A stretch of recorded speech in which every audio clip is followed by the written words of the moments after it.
Hello, everyone, and welcome to another episode of SaaS Growth Academy. Here we have Matthew Schmidt with us, founder of Peoplelogic.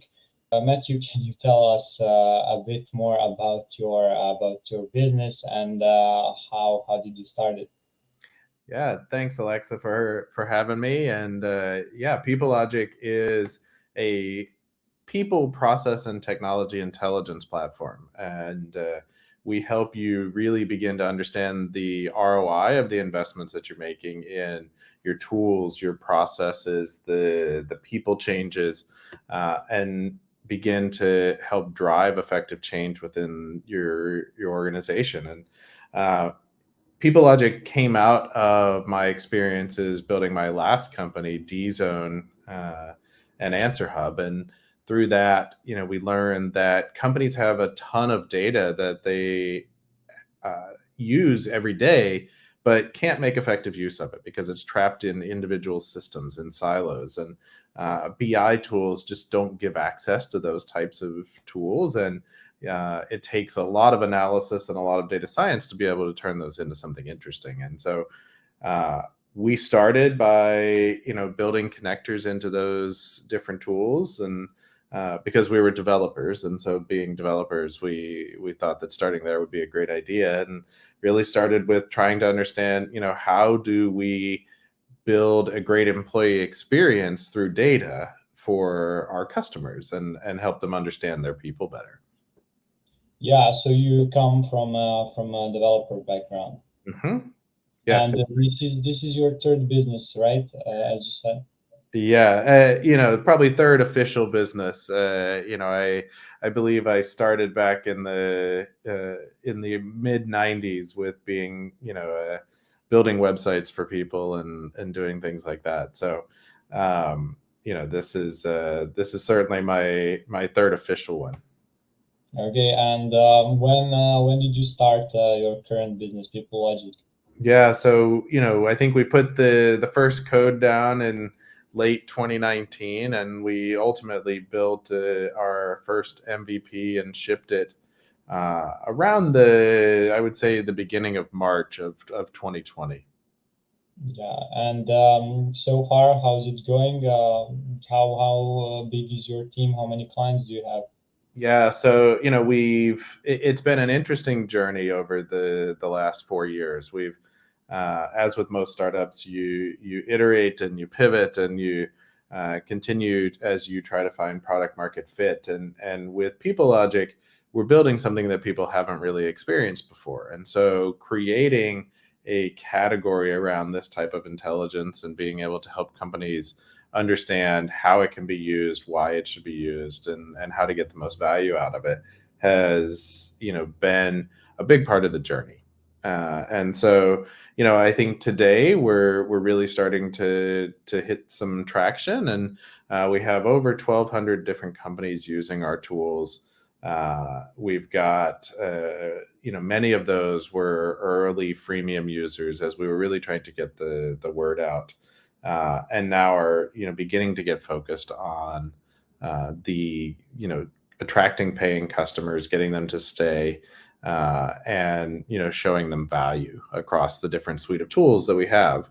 The team is, I think, about 11 or 12 full-time folks and a handful of part-time folks that help us in sales and design and other types of capacities.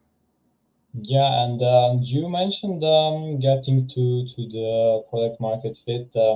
How did that go? How did you know your SaaS was the right thing? I'm not sure that I would say confidently that we remain in product market fit. I think product market fit is always a something that continues to evolve as you're building your SaaS, right? You may have market fit and you continue to iterate on the product, and every time you make a change to your product, you may fall out of product market fit, right? So I think for us, it's about making sure we're listening to customers. It's about making sure that we're talking to them before we choose the next thing to build. It's about making sure that we're balancing, where we see the market and the future of work going with what people need today. And so a lot of things go into the decisions that we make in terms of trying to identify whether we believe we have product market fit. In the early days, we did a lot of talking to potential customers, and so that very early on, that led to perhaps some false positives in terms of product market fit, because we talked to people like us, or people who were like us at our last company, and as the market moved and changed, and obviously the pandemic, it made what people needed different. And so I think that's been the biggest challenge of finding product market fit over the last, call it 4 years, particularly for a tool like this, is how we work, and the world of work in general is vastly different today than it was even 5 years ago. And so you have to continue to keep your ear to the ground and continue to evolve. Yeah, and since you mentioned you are in the ever-changing industry, I mean, working with people, it's never the same. How did you decide on an MVP? What was included in the software when you just started? How did you know that was it? That was enough?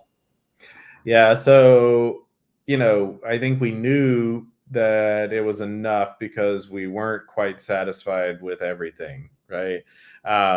We probably included too many things in our MVP, quite honestly. Looking back, right, there were things that, oh yeah, we really didn't need to do that for our first version, right?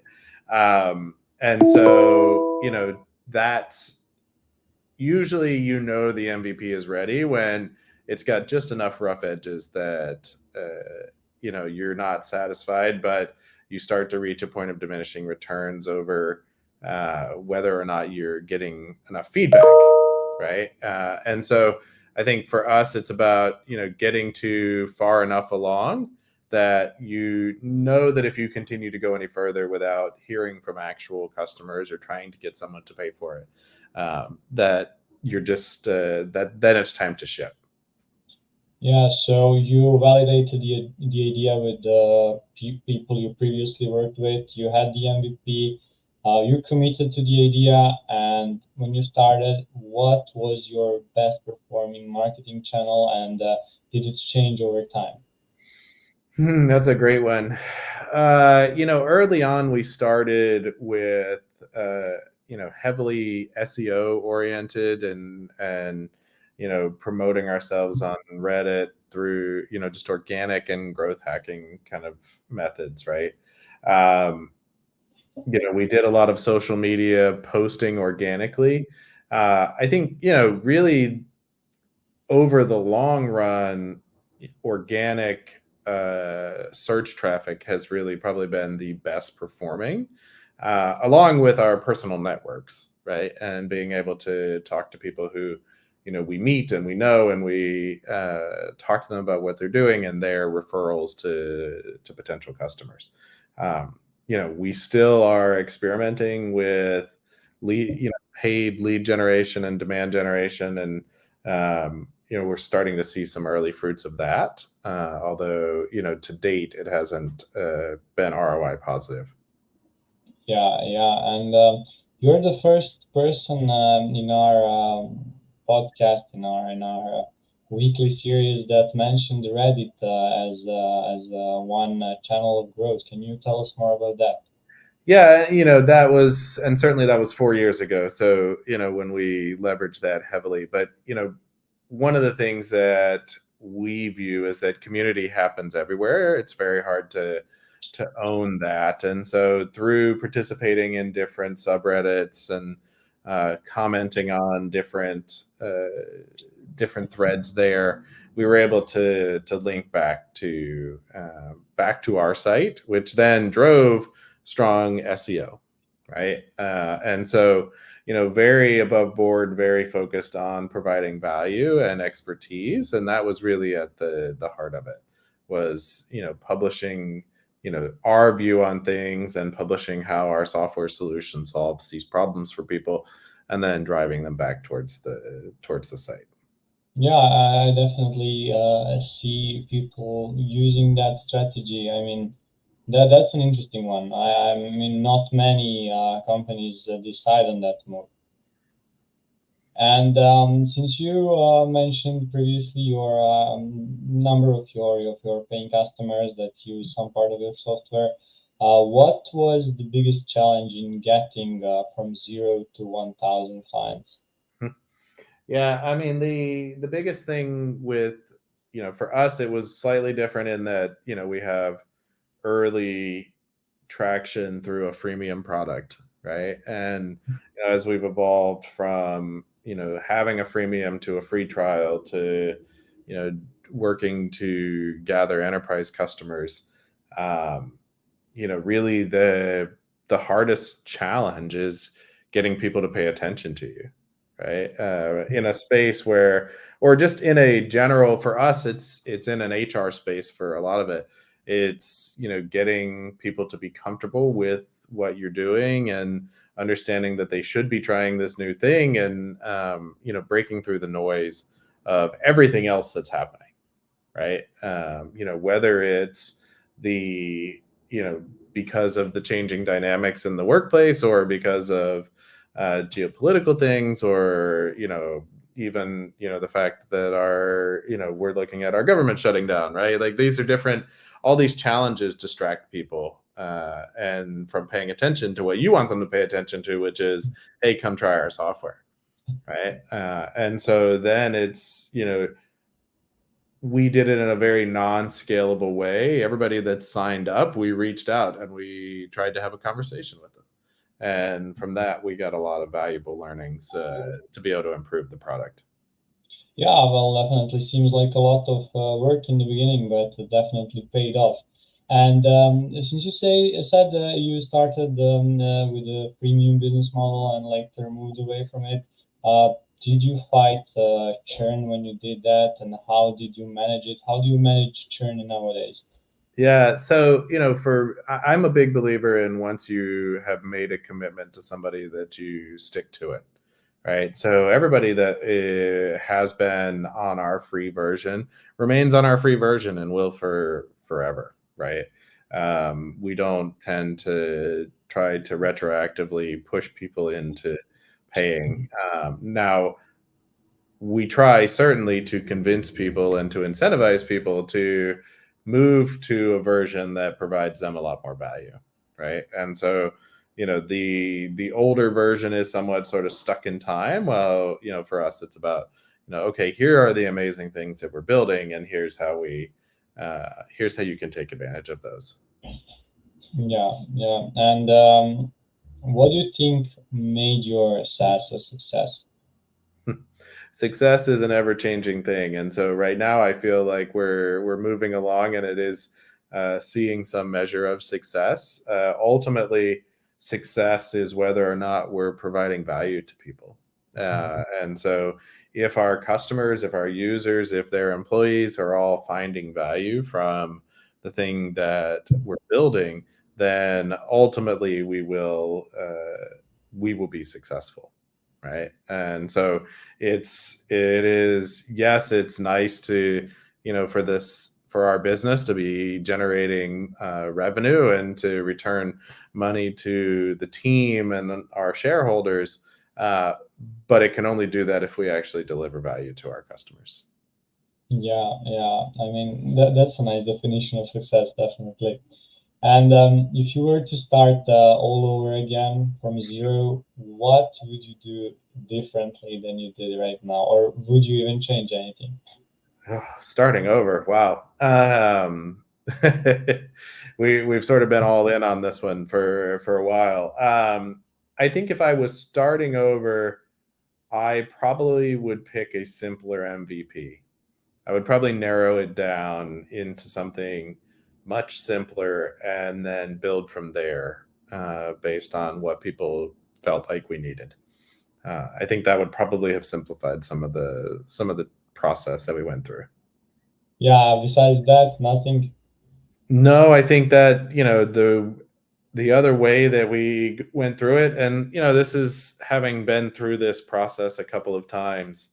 You learn which things you can accelerate and which things you can't. But the biggest thing is probably simplifying down the MVP into something that was really very easy to explain, and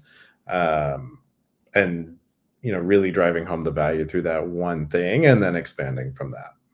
Yeah, yeah. And which advice, with all the experience you have now, would you give to a SaaS founder starting their journey today?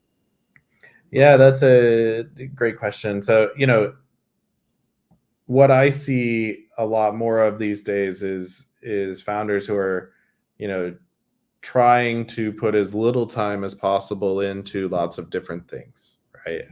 And trying to find which thing sticks. But the truth is that building a truly successful, life-changing business um, can take many more years than you expect, right? The time to an exit event for most folks is, 5, 7, 10 years.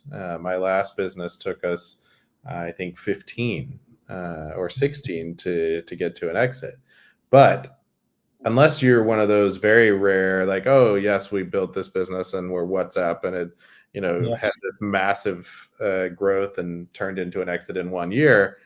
Most people, you have to stick with it, and you have to have persistence, and you have to have the belief in yourself and your team that you can survive the ups and downs that come with running a startup.